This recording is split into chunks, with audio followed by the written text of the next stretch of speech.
Título: Minha esposa, 32F, está me traindo, e acho que sempre soube. Eu só não queria acreditar. Parte 1. As primeiras rachaduras. Oi, Reddit. Primeira vez postando aqui, e honestamente, nunca pensei que seria esse cara escrevendo algo assim. Mas aqui estamos. Minha esposa, vamos chamá-la de Lauren, e eu estamos casados há 7 anos, juntos há 9. Nos conhecemos numa festa através de amigos em comum. Ela era aquela mulher barulhenta, intensa, confiante, que dominava o ambiente com sua energia. Eu era um pouco mais reservado na época, ainda tentando colocar minha vida nos trilhos depois de uma fase difícil nos meus 20 e poucos anos. Ela meio que me arrebatou, e por um tempo, eu me senti sortudo de estar com alguém tão fora da minha liga. Tivemos nossos altos e baixos, como todo mundo, mas no geral eu achava que tínhamos um casamento decente. A gente não brigava muito, e quando brigava, era por coisas bobas, ela gastando demais, ou eu sendo muito quieto ou pouco espontâneo. Mas nada que parecesse um ponto de ruptura. Não tivemos filhos, por escolha dela. Ela dizia que não estava pronta, depois dizia que não sabia se algum dia estaria. Fiquei decepcionado, mas respeitei. Eu a amava. Pelo menos, achava que amava. Então, há cerca de 6 meses, comecei a notar pequenas coisas. Nada gritante. Ela começou a sair mais, noites com as amigas, eventos do trabalho, aulas de yoga que misteriosamente duravam 2 horas. O celular dela passou a ficar sempre com a tela virada para baixo no balcão. De repente, tinha uma senha, que ela jurava que sempre teve, e ficou muito protetora com ele. Levava o celular pro banheiro, pro banho, pra lavanderia. Uma vez, brinquei e peguei o celular enquanto assistíamos a um filme porque não achava o controle, e ela arrancou da minha mão como se eu estivesse tentando ler o diário dela. Eu não queria ser aquele marido. O ciumento, paranoico. Então culpei o estresse. Coisas do trabalho. Ou talvez eu estivesse só sendo inseguro. Queria acreditar nela. Mas algo no meu instinto, aquela vozinha que todo mundo ignora, começou a sussurrar. Tinha algo errado. Parte 2. Intuições e gaslighting. Comecei a prestar mais atenção, nada de forma obsessiva ou de perseguição, só observando. E de repente, todas aquelas coisinhas pequenas começaram a se destacar. Ela começou a se arrumar para ir resolver coisas na rua. Maquiagem, cabelo feito, salto alto. Quem diabos usa salto alto para ir no mercado? Fiz uma piada idiota, tá namorando caixa agora. E ela riu alto demais, depois ficou estranhamente na defensiva. Disse algo tipo, só porque você parou de se importar com a aparência não significa que eu tenha que fazer o mesmo. Isso doeu. Muito. Eu tinha ganhado uns quilos, claro. Trabalho horas longas, tenho um emprego estressante, e sim, talvez eu não estivesse na minha melhor forma. Mas poxa, achei que a gente já tivesse superado essas superficialidades. Aí vieram as mentiras. Mentiras bobas, sem sentido. Um dia ela disse que ia jantar na casa da irmã. Tranquilo, sem problema. Mais tarde, mandei mensagem para a irmã dela, nada demais, só um meme ou algo assim, e ela respondeu, fala para Lauren me ligar, faz séculos que não ouço nada dela. Nem confrontei a Lauren com isso. Só fiquei ali, olhando para a mensagem, tentando engolir aquele nó no estômago. Quando ela chegou em casa naquela noite, sorri, beijei, perguntei como tinha sido o jantar. Ela mentiu na minha cara. Ainda inventou uma discussão falsa que teve com a sobrinha por causa das notas da escola. Quase ri. Parecia alguém improvisando mal numa peça que não ensaiou. O que começou a me desestabilizar de verdade, no entanto, foi o quão normal ela agia. Como se nada estivesse errado. Ela ainda me dava beijo de boa noite. Ainda dizia te amo antes de sair pro trabalho. Ainda perguntava se eu queria que ela trouxesse sushi, cerveja, o que fosse. E toda vez que eu pensava em confrontá-la, minha cabeça começava a girar. E se eu estiver errado? E se eu estragar tudo por acusá-la? Ela era muito boa em me fazer sentir como o louco da história. Como se eu estivesse imaginando tudo. E comecei a acreditar nisso. Porque é isso que a gente faz quando não quer perder alguém, a gente mente para si mesmo só para manter a história viva. Mas não adiantava. A verdade estava vindo, querendo eu ou não. Parte 3. O deslize. A descoberta de verdade aconteceu numa terça-feira qualquer. Não é sempre assim? Não foi nada cinematográfico, só terça. Chuva.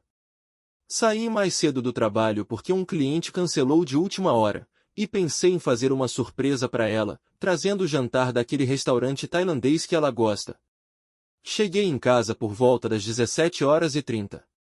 O carro dela estava na garagem, mas não ouvi nada. Sem TV, sem música. Só um silêncio estranho.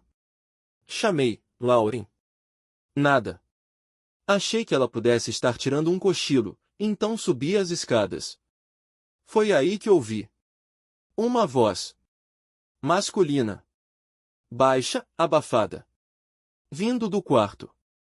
Parei no pé da escada, com o coração batendo tão alto que achei que ele ia me entregar. Por um instante, me convenci de que era um podcast. Ou a TV. Ou talvez o irmão dela estivesse lá. Mas então ouvi a risada dela. Aquela risada falsa, cheia de flerte, que ela fazia no começo do nosso namoro. E depois a risada dele. Mais próxima. Como se ele estivesse no quarto.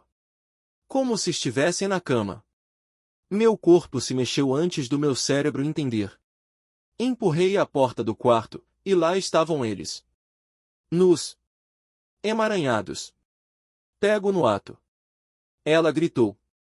Ele se atrapalhou todo, igual o personagem de sitcom, tentando pegar a calça jeans no chão. Eu só fiquei parado. Não conseguia me mover. Nem falar. Era como se todo o ar tivesse sumido do cômodo, como se eu estivesse debaixo d'água. Ela teve a audácia de gritar comigo: "O que diabos você tá fazendo em casa?" Nada de meu Deus, me desculpa ou eu posso explicar, não. A culpa era minha por ter voltado mais cedo. Como se eu tivesse arruinado a noite dela. Foi nesse momento que caiu a ficha de verdade. Isso não era um erro. Não era um deslize bêbado de uma vez só. Era um caso completo. E ela nem parecia surpresa por ter sido pega. Só irritada. Como se eu tivesse interrompido uma massagem. Parte 4. Mentiras em cima de mentiras.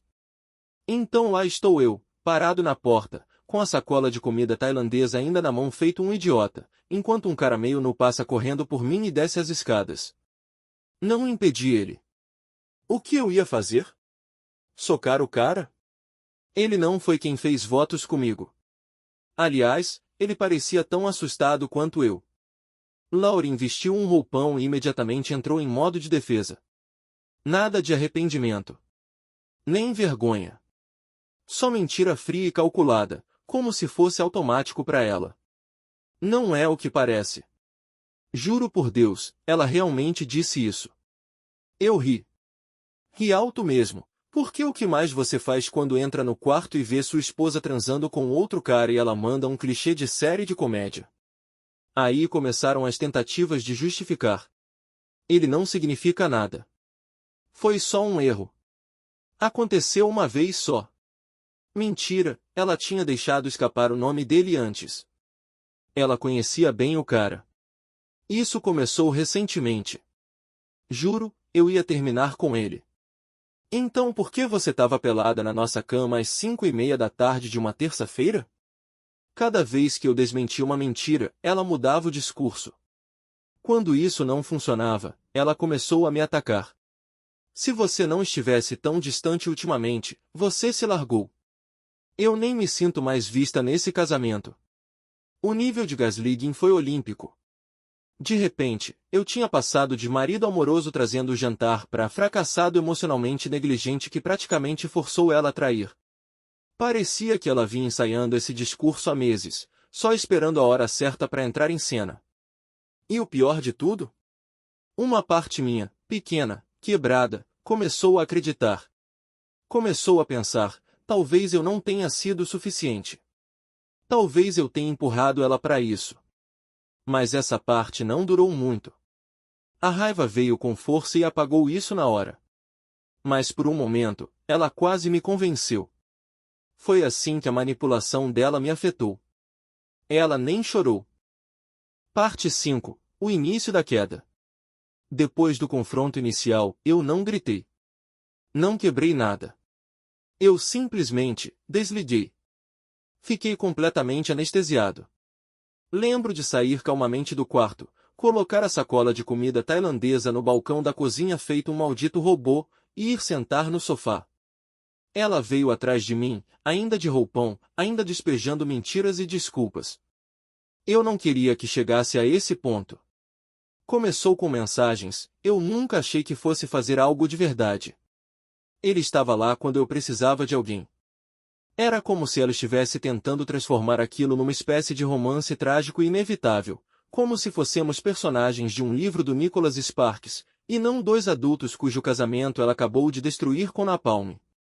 Finalmente, interrompi e perguntei, há quanto tempo? Silêncio. Depois, algumas semanas. Mentira. Eu nem reagi. Só fiquei olhando para ela, até ela ceder. Poucos minutos depois, virou um mês, depois desde fevereiro. Estávamos em agosto. 6 meses. 6 meses de mentiras.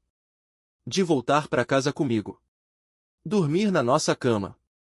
Olhar nos meus olhos e dizer eu te amo com o perfume daquele cara provavelmente ainda na pele.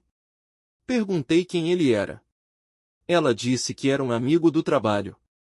Depois eu descobriria que era o gerente dela. Divorciado. 40 e poucos anos. Um verdadeiro vencedor, aparentemente. Quando perguntei se tinha terminado com ele, ela hesitou.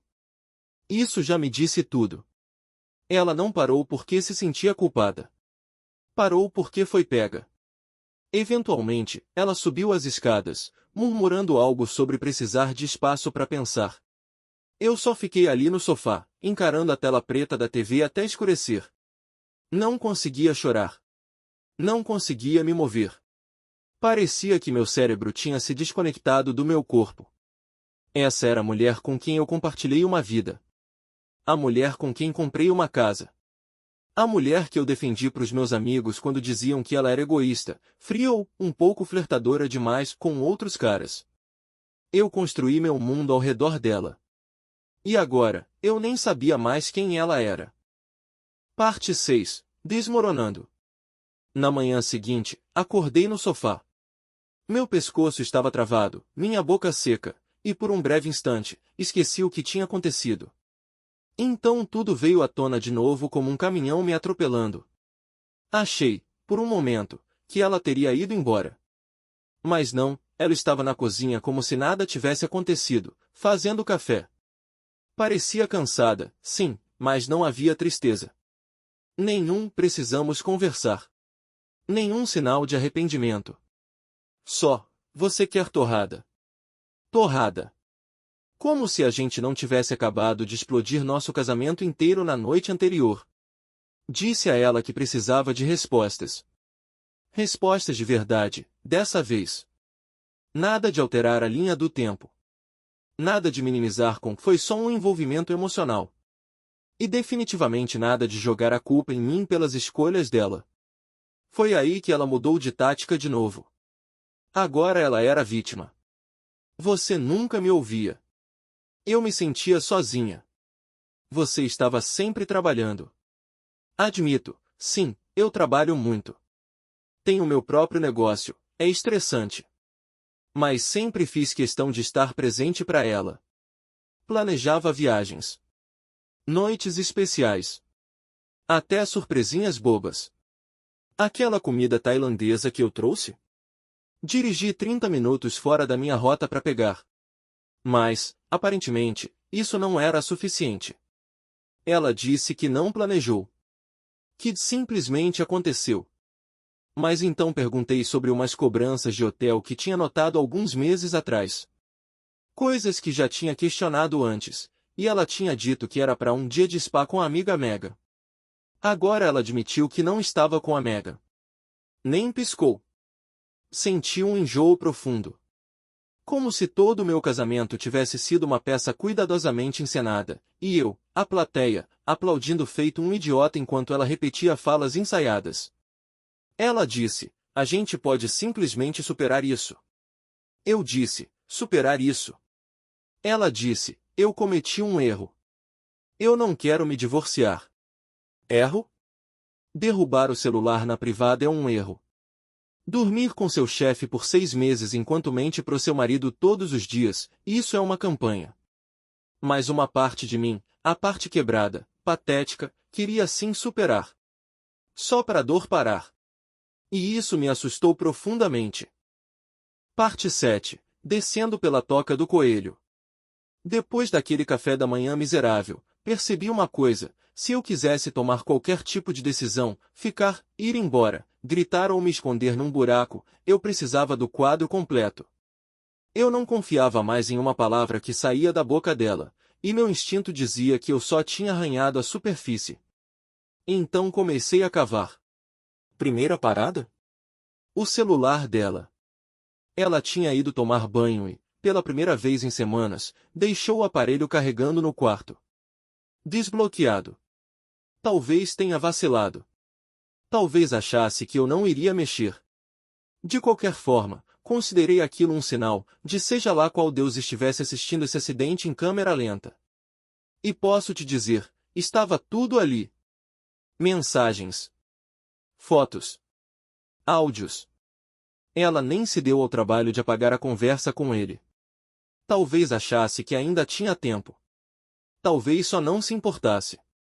Mas eu rolei por meses de mensagens. Não era só sexo, era emocional. Conversas profundas. Planos. Piadas. Apelidos. Ela chamava ele de amor. Dizia que se sentia mais viva com ele. Que ele entendia ela. Tinha uma selfie que ela mandou para ele no nosso quarto. Usando minha camiseta. Aquela que eu sempre dizia que ficava linda nela. Tinha também reservas de hotel. Não eram só encontros rápidos, eram fins de semana inteiros. Aquele fim de semana no spa com as meninas? Era uma viagem de 2 dias com ele para uma cabana nas montanhas. Achei que ia vomitar. Copiei tudo. Mandei para mim mesmo. Só por precaução. Eu nem sabia o que ia fazer com aquilo ainda, só precisava ter as provas. Porque, no fundo, eu sabia que ela ia mentir de novo. Distorcer. Minimizar. E, claro, quando confrontei ela com as mensagens depois, a resposta foi: você não tinha o direito de mexer no meu celular. Sem pedido de desculpas. Sem arrependimento. Só desvio e raiva. Como se eu fosse o vilão da história. Disse a ela que tinha visto as fotos da cabana. As mensagens. Tudo. Ela não negou. Só sentou, cruzou os braços e disse, tá. Agora você sabe. E daí?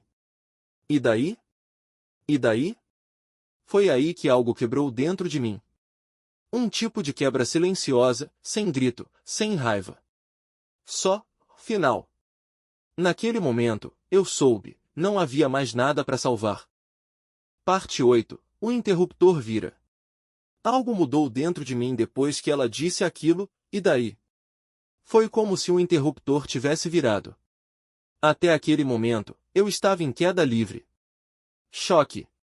Dor. Luto. Tudo vindo como ondas, me esmagando uma por uma. Mas naquele instante? Aquela resposta fria, indiferente, arrogante diante de 6 meses de traição escancarada? Aquilo matou o que restava do amor que eu sentia. Levantei. Calmo. Calmo demais, na verdade. E disse, beleza. Ela estreitou os olhos. Beleza o quê? Beleza, acabou. Ela piscou. Acho que não acreditou de primeira.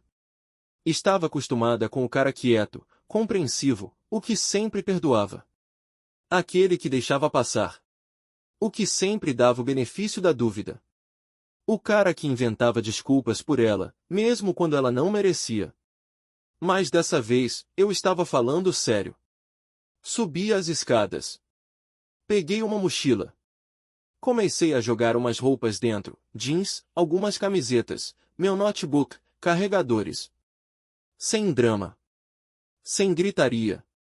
Só, fim. Ela veio atrás de mim, e do nada trocou a frieza pelo desespero. Clássico da Lauren. Agora sim as lágrimas apareciam.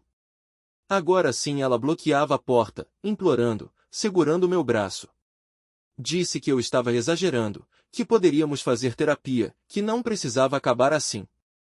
Respondi que ela deveria ter pensado nisso antes de decidir transar com o chefe na nossa cama. Ela gritou, me chamou de cruel. Disse que eu estava destruindo nossa vida. Engraçado. Achei que ela já tinha feito isso. Fiquei na casa do meu irmão naquela noite. Dormi no sofá desconfortável enquanto o celular vibrava a cada 10 minutos, mensagens da Lauren, chamadas perdidas, tentativas de me fazer sentir culpado. Você vai mesmo fazer isso? Depois de tudo que passamos? Por favor, só volta para casa. Coloquei o celular virado para baixo. Deixei que ela lidasse com o silêncio pela primeira vez. E, pela primeira vez em meses, senti que conseguia respirar. Parte 9. A verdade vem à tona. Na manhã seguinte, acordei no sofá do meu irmão com o pescoço travado e a cabeça pesada, mas algo estava diferente, eu me sentia lúcido. Focado. Como se finalmente estivesse saindo daquela maldita névoa em que vivi por meses. Primeira coisa que fiz? Liguei para o meu melhor amigo, o Mike. Agora, o Mike nunca gostou da Lauren. Ele tolerava ela porque é um cara legal, mas sempre disse que ela tinha um ar de garota má, e eu costumava defendê-la. Dizia que ela só era direta. Sincera. De personalidade forte. Todos aqueles adjetivos que você usa quando está apaixonado, ou cego demais, para admitir que sua parceira, na real, é meio babaca. Contei tudo para ele. Sem suavizar nada. Disse que peguei ela no flagra, que isso já vinha acontecendo há meses, que ela mentiu na minha cara mais vezes do que eu consigo contar. Esperei choque. Talvez solidariedade. Mas ele só suspirou e disse: Cara, odeio não estar surpreso. Acontece que a Lauren era mais óbvia do que eu percebia. Mike disse que ela já tinha flertado com outros caras na frente dele. Que ela sempre agia como se fosse solteira quando eu não estava por perto. Ele nunca me contou porque, nas palavras dele, você parecia feliz, e eu não queria ser o cara que plantasse a semente da dúvida. Isso mexeu comigo. Quantas pessoas viram o que eu não vi? Comecei a contar para alguns outros amigos próximos, até para minha mãe. As reações foram todas parecidas. Sinto muito, mas a gente meio que já suspeitava. Cada vez que eu ouvia isso, sentia uma mistura estranha de humilhação e alívio. Como se, finalmente, eu tivesse certeza de que não era louco. Eu não estava imaginando coisas. Mas, ao mesmo tempo, por quanto tempo eu fui o único que não sabia? Lauren, claro, continuava mandando mensagens. E elas começaram a ficar mais desesperadas. Dizia que eu estava cometendo um erro, que eu estava destruindo nossas vidas por algo que não significava nada. Mas significava para mim. As mentiras. A traição. O fato de que ela nunca teve a coragem de confessar por conta própria, ela foi pega. E mesmo assim tentou me manipular depois. Ela não queria consertar o casamento. Ela só não queria perder o controle sobre ele. Parei de responder. Bloqueei o número dela naquela noite. E, pela primeira vez em semanas, dormi a noite toda. Parte 10. Cara a cara com o outro cara. Certo, aqui é onde as coisas tomaram outro rumo inesperado. Alguns dias depois de eu bloquear a Lauren, recebi uma solicitação de mensagem no Facebook. Quase ignorei, achei que fosse spam ou mais um daqueles falsos gurus de cripto tentando me vender uma oportunidade de negócio. Mas não. Era ele. O outro cara. O cara que eu peguei com ela. Vamos chamá-lo de Ethan, 45 anos, tipo gerente intermediário no trabalho dela. Calvo, com aquele ar presunçoso nas fotos, o tipo de cara que provavelmente se considera um cara legal, mas chama a mulher de fêmea sem perceber o quão ridículo é. A mensagem dele dizia: Ei, acho que a gente deveria conversar. Eu não sabia que ela era casada. Juro. Me desculpa. De início, pensei, nem ferrando. Não vou fazer isso. Mas a curiosidade falou mais alto. E, sendo honesto, eu queria ver se ele era só mais um mentiroso. Precisava saber se ele também tinha caído na teia de mentiras da Lauren. Combinamos de nos encontrar num café perto do escritório dele. Território neutro. Ele apareceu de calça caqui e camisa polo, parecendo um cara que dá apresentações de PowerPoint sobre sinergia. E, para minha surpresa, ele estava nervoso. Tipo, realmente nervoso. A primeira coisa que ele disse foi: Cara, me desculpa. Eu não sabia que ela era casada. Eu não disse nada. Só fiquei olhando. Aí ele começou a falar que ela tinha dito a ele que estava separada. Que ainda moravam juntos até o divórcio sair. Que eu era ali emocionalmente abusivo, que nunca estava presente e que ela estava só tentando sobreviver. Soa familiar? O mesmo roteiro que ela usou comigo, só invertido. Ele até me mostrou mensagens. Ela nunca mencionava meu nome. Nunca disse marido. Só se referia a mim como o ex ou ele. Disse que eu tinha ido embora meses atrás. E, sinceramente, acreditei nele. Ele parecia mal de verdade. Disse que terminou tudo no momento em que descobriu a verdade, que foi quando eu entrei no quarto. Pediu desculpas de novo, de forma sincera. Disse que se sentia um idiota. Eu só balancei a cabeça e disse: É, eu também. Não foi satisfatório. Não foi dramático. Não teve briga. Nem grito. Só dois caras sentados um em frente ao outro, percebendo que os dois tinham sido enganados pela mesma pessoa, um de forma íntima, o outro emocionalmente manipulado. Saí daquele café me sentindo, estranhamente mais leve. Como se tivesse fechado mais uma porta numa casa que já não era mais minha. Parte 11. A última jogada dela. Cerca de uma semana depois do encontro com o Ethan, depois de eu ter cortado completamente o contato, bloqueado ela em tudo, começado a procurar apartamentos, a Lauren fez o que eu já sabia que ela eventualmente faria. Ela apareceu na casa do meu irmão. Eu estava voltando do mercado quando vi o carro dela estacionado na frente. Meu estômago afundou. Ela estava sentada no capô, braços cruzados, com aquela cara de quem passou o dia ensaiando um discurso. Sempre teve um talento para dramatizar. Suspirei, subi os degraus, e antes que eu dissesse qualquer coisa, ela começou. Você vai mesmo jogar tudo fora? 9 anos? Não respondi. Só destranquei a porta. Ela entrou atrás de mim. Não a impedi, achei melhor deixar ela tirar aquilo do peito de uma vez. Ela tentou de tudo. Lágrimas. Nostalgia. Pegou memórias como se fossem armas. Lembra da nossa viagem para Chicago? Lembra quando você me abraçou quando meu pai morreu? Lembra como a gente ria até 2 da manhã? Claro que eu lembrava. Essa era a pior parte. A gente tinha, sim, boas lembranças. Mas boas lembranças não apagam 6 meses de traição. Aí ela tentou inverter de novo. Você mudou. Tá frio. Esse não é o homem com quem eu me casei. Quase ri. Frio? Agora eu era o frio? Depois de tudo, depois das mentiras, das manipulações, das acusações que ela jogou em cima de mim para justificar a própria traição? Disse a ela, com todas as letras. Você não pode trair alguém, mentir por meses e depois se surpreender quando essa pessoa para de te amar. Ela disse que estava disposta a fazer terapia. Que ia cortar contato com o Ethan, apagar tudo, fazer o que fosse preciso. A gente pode consertar isso, ela disse. Mas a verdade é que eu não queria mais consertar nada. Algo dentro de mim tinha quebrado. E o que eu senti agora não era amor, nem ódio. Era só, fim. Disse isso a ela. Ela ficou parada por um momento, atônita, como se não conseguisse entender um mundo onde eu não estivesse rastejando de volta. E então ela disse a coisa mais Lauren que ela poderia dizer. Você ainda vai se arrepender disso. E assim, simplesmente, ela foi embora. Mas a única coisa da qual eu me arrependia, era de não ter ido embora antes.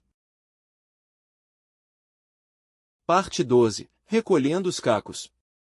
Depois que ela saiu da casa do meu irmão naquela noite, eu simplesmente fiquei ali, sentado, no silêncio. Sem mais mensagens.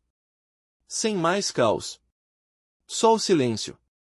E foi estranho. Como quando uma tempestade passa e tudo fica assustadoramente calmo. Você sabe que os estragos estão lá, só ainda não saiu para ver. As semanas seguintes foram difíceis. Sem romantizar. Teve dia que eu não conseguia comer. Noites em que eu acordava às 3 da manhã, com o coração disparado, como se meu cérebro estivesse tentando repassar tudo em looping. A cena no quarto.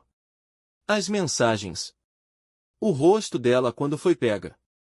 E a minha esperança idiota de que, talvez, só talvez, não fosse o que parecia. Passei por todas as fases. Raiva. Tristeza. Arrependimento. Torpor. E tudo isso, de novo e de novo. Comecei a fazer terapia, algo que, sendo honesto, eu provavelmente devia ter feito anos atrás.